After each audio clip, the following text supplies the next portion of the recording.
ठाकरेंची गॅरंटी म्हणजे मुंगेरी लाल के हसीन सपने अशी टीका आता दादा भुसे यांनी ठाकरे गटावर केलेली आहे।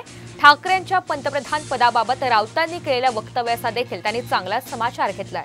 नारद मुनीने खोटी स्वप्न दाखवण्याचे उद्योग केलेले आहेत असा निशाणा दादा भुसे यांनी साधलेला आहे। ठाकरेंची गॅरंटी म्हणजे मुंगेरी लाल के हसीन सपने अशी टीका दादा भुसे यांनी ठाकरे गटावर केली आहे। ठाकरेंच्या पंतप्रधान पदाबाबत राऊतांनी केलेल्या वक्तव्याचा देखील त्यांनी समाचार घेतलाय। म्हणणार नाही, पण का असू नये असा माझा प्रश्न आहे। अर्थात इंडिया आघाडीमध्ये एकत्र बसून निर्णय घेतले जातील, नेतृत्व करण्याची संधी मिळाली। आम्ही अनेक वर्ष शरद पवार साहेबांकडे अपेक्षेने पाहत होतो, त्यांचं कर्तृत्व असताना सुद्धा त्यांना ती संधी मिळाली नाही, याचं आम्हाला वाईट वाटतं।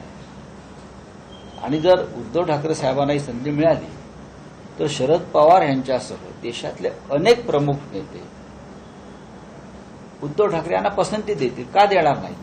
मुंगेरी लाल के हसीन सपने